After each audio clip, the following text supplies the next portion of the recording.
Қайырлы күн достар, қымбатты біздің желі қолданушыларымыз.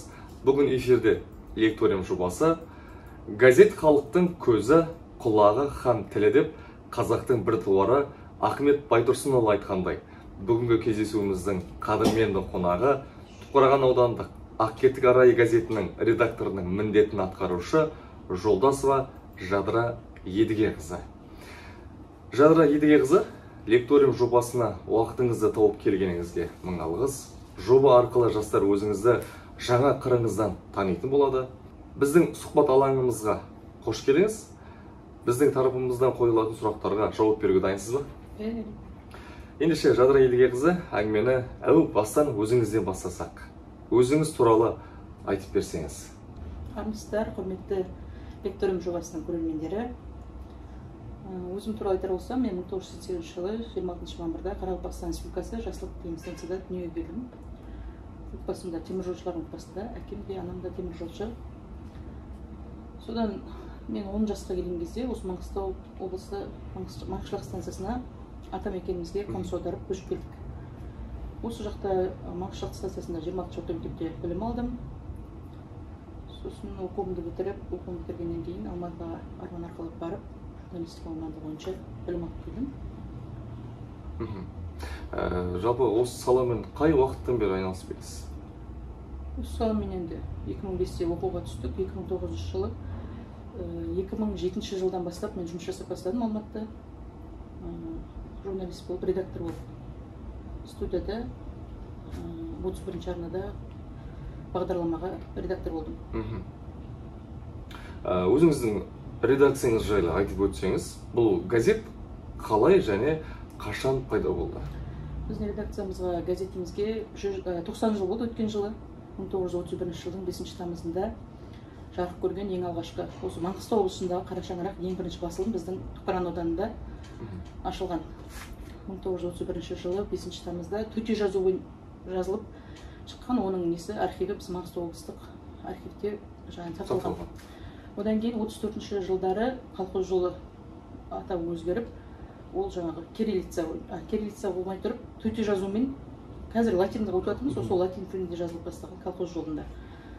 Сосын 1934 жылы кириллица келіп бастаған кезде жаңағыдай кішкентай хабарландырулар сол кириллицада беріліп бастаған. Біздің жалпы бүкіл әдебиет тіліміз бәрі сақталғанда.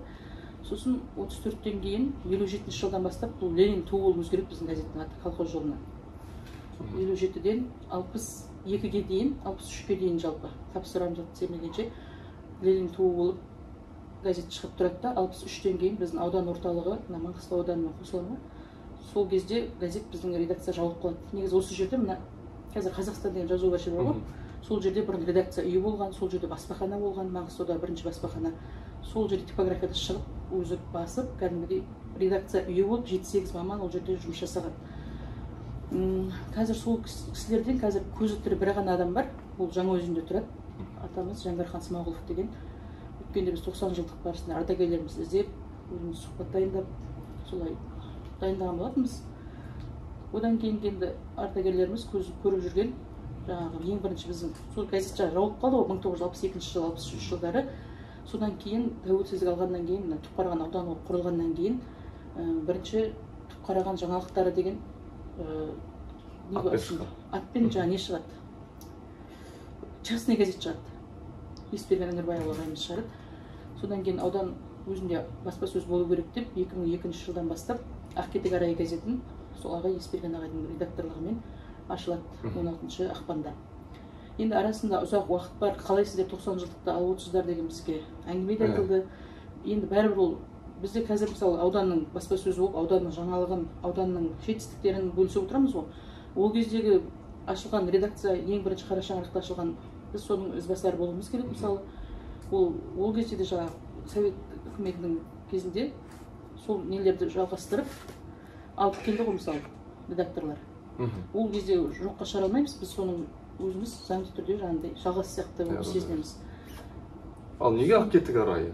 Ақкетік Арайы деген біздің тарихи атауымыз Ақкетікке байланысты. Сода арайлап жатқан таң жаңалықтар, жаңалықтың жаршысы арайлап шығатын деп Ақкетік Арайы деп қойылады. Жақсы жаңалық дейсіз ғой. Жалпы еңбек жолыңыз күні бүгінге дейін газет саласындасыз. редактор ісіне деген қызығушылығыңыз қалай оянды?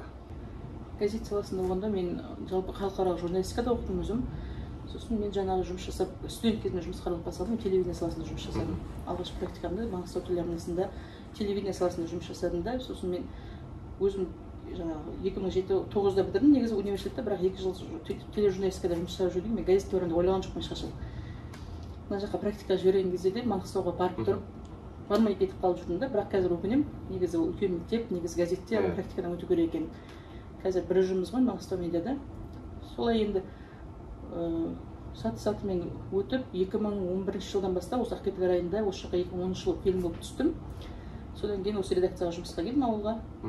Содан бастап енді содан бері осы саладасыз? Иә.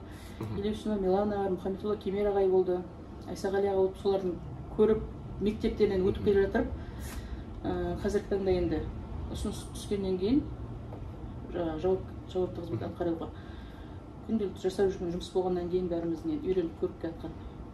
Келістіп, келісім беріп атқарып келе жатырмын мен қазір уақытта. Жалпы адамның еңбек жолы жеңістер мен жеңістер, қызықты оқиғалар болып жатады. Ал еңбек жолыңыздағы қызықты сәттеріңізден бір естелік айтып бересіз бе? Қызықты сәттер деген бізде журналистер көп, көпшілікпен қоғаммен жұмыс жасаймыз, көпшілік жерлерде жүреміз, жалпы қызықты сәттер көп болады жұмысымызда. Жаңа есіме түсіп отқаны Түпқараған ауданының күндері болады ғой, Ақтау қаласына барып өтетін. Сол кішкентай баламды алып бірге барып сөйттім. Ол кезде де өзім өзім қалдым ғой милицияда. Сөйтіп барып футболдан, жаңа шағын футболдан спорт комплексінің ішінде жарыс болып жатыр да. Сосын Қанат ағай ол кезде біздің спорт ненің бастығы, мәдениет спорттың. Сол кісі ойнап жатыр, бәрі футбол ойнап жатыр. Ана кадр доппен ұшып кеткен, кадрды түсірейін деп жаңағы әдемі кадр алайын деп өзімше сөйтіп дайындап тұрғанмын ғой. Ана доп маған қарай ұшып кетті, жаңағы қолымда 500 мың фотоаппаратын аяп кетіп қалды, жаңағы доп келіп маңдайыма тиіп кішкене аздап сотрясение алып кетіп қалған кезде болды. Соққылықты жеп қалдыңыз ба? Иә, сондай бір енді қызықтар болып тұрады. Бәрекелді енді. Осы саланы таңдаған мамандарға қандай бағыт бағдар берер едіңіз? Бағыт бағдар енді журналист деген қоғаммен жұмыс жасайтын болғаннан кейін адам көпшіл болып, білім жағынан кішкене оқып жетілсе деп ойлаймын. Жадыра ханым, енді маған сұрақтың барлығы өзіңіздің еңбек жолыңызға байланысты қойып жатыр ғой. Сұрақтың бағытын басқа арнаға бұрайын. Енді келесі сұрақ, отбасыңыз туралы айта кетсеңіз. Отбасын біз 2010 жылы барып, осы Баутин ауылына келін болып түстім. Отбасында жолдасым бар. Сосын 2 ұл 2 қыз тәрбиелеп өсіріп отырмыз. Ата енемізбен қолында бірге тұрамыз.